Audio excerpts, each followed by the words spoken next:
1000 saveurs du Krusty. Splaush. Les infos.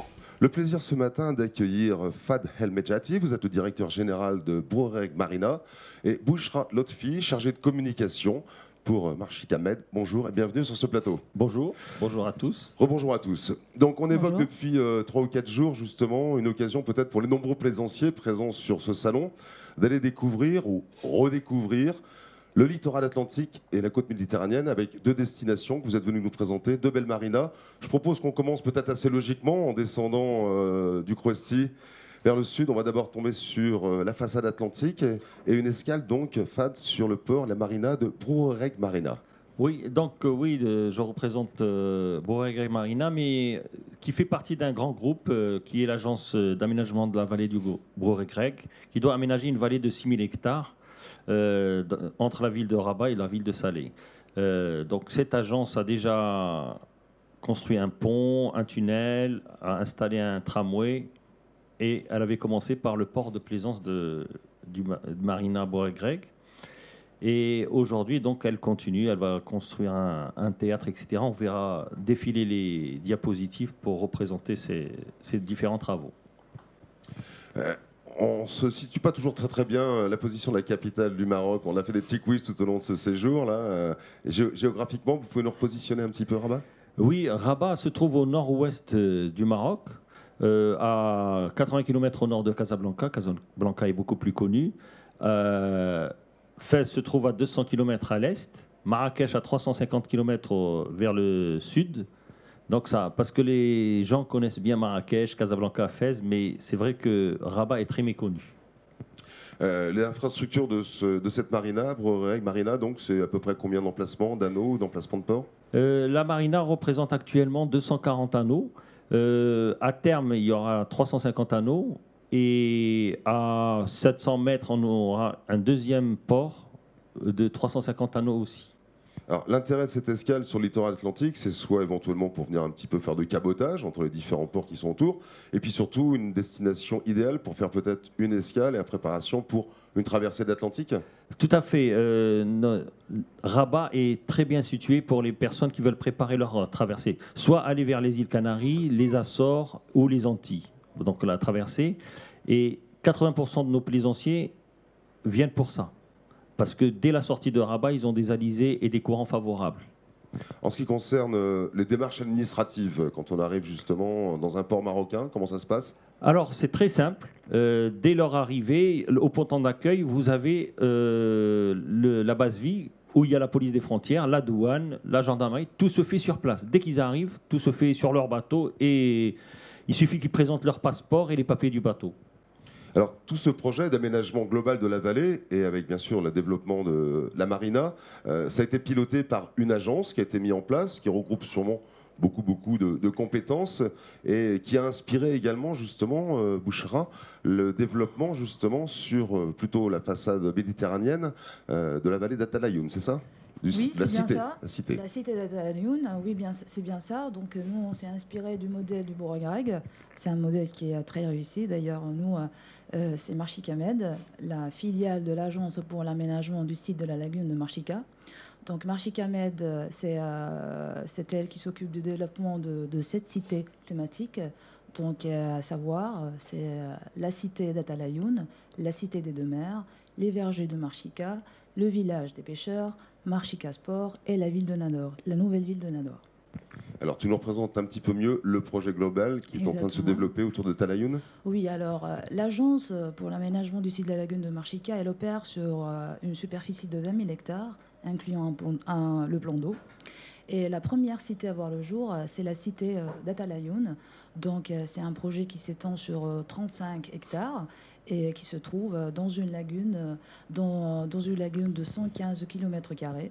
J'ai pu découvrir quelques images d'un film d'ailleurs Oui, qu'on vous proposera de repasser exactement. complètement après, mais Oui. c'est un site vraiment exceptionnel avec une variété de paysages assez étonnants. Exactement, c'est la 2e plus grande lagune du pourtour méditerranéen. Donc vous avez un paysage exceptionnel de beauté.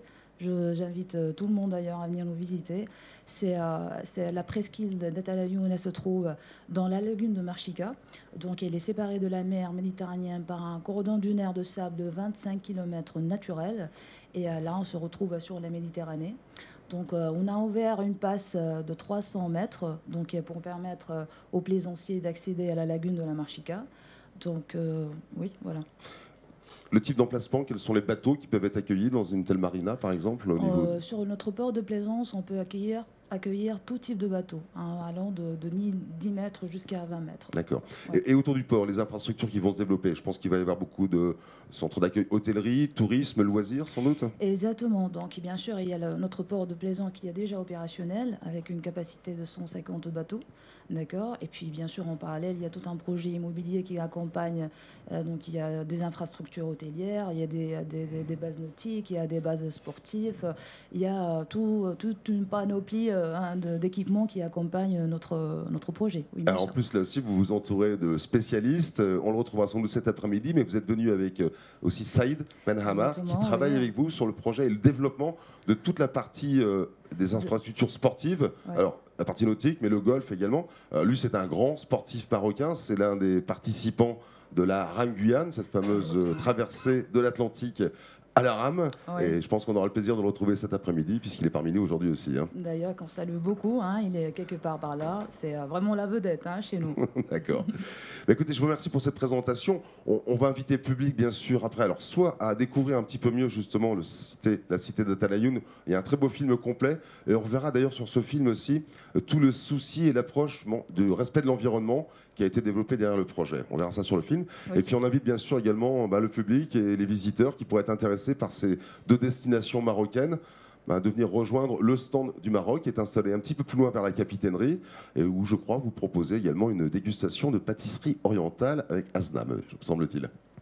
Oui, c'est bien ça. Alors, bienvenue et passez nous voir au stand du Maroc. Merci. Fad, petit mot de conclusion peut-être Oui, ces deux modèles d'agence sont très importants parce que nous nous sommes rendus compte qu'en donnant un guichet unique à l'ensemble des décisions, ça fonctionne très bien, on va très vite et on arrive à développer au Maroc des grandes structures. Donc il y a le cas de Bourg Marina, qui des infrastructures et aussi des ensembles immobiliers, ils font un peu de tout. Hein, avec une autorité locale, c'est-à-dire ils remplacent la commune, l'agence urbaine, l'État dans cette zone, que ce soit à Bourg Marina ou à Marchicamed. C'est ce qui nous permet d'avancer très vite, c'est un guichet unique. Avant d'avoir le plaisir et l'occasion de venir vous rejoindre justement au Maroc prochainement, moi j'ai envie de vous poser la question, comment se passe votre séjour et votre escale dans le port du Crouesti justement? Un modèle également peut-être pour vous dont on peut s'inspirer sur le Maroc? Oui, bien sûr. Bon, moi j'ai eu le plaisir de rencontrer Jean-Marc Blanchot pendant le Grand Pavois. Quand il m'a parlé du Mille Sabords, je me suis rendu compte que c'était vraiment quelque chose qui correspondait à ce qu'on recherchait, avec des plaisanciers, des vrais navigateurs qui viennent ici, hein, avec des propriétaires de bateaux. Et c'est comme ça que nous avons décidé de venir exposer chez vous. Et je le répète depuis plusieurs jours, vraiment l'accueil de la Bretagne est très chaleureux. On se sent très bien, les gens sont très accueillants et je remercie vraiment tout le staff d'Email Sabor et les Bretons. Il fait quel temps en ce moment chez vous là-bas? Bon, là, vous essayez de provoquer. En ce moment, les gens, au téléphone, ils me disent qu'ils sont encore en t-shirt chez nous. D'accord. Et Eric, c'était la première. Fad, il connaît bien la France, hein, parce qu'il a passé quand même de nombreuses années en France, notamment en Picardie. Bouchra, c'était ta première fois en Bretagne. Oui. Oui, effectivement, c'est ma première fois en Bretagne. Je suis très, très enchantée, ravie d'être ici parmi vous. Vraiment, on est très, très bien accueillis. Hein. On a passé un agréable séjour. C'était travailler et avoir du plaisir en même temps. Vraiment, C'est ça le Mille Sabords. Exactement. Donc, on ne va pas rater le prochain rendez-vous. Merci à tous les deux.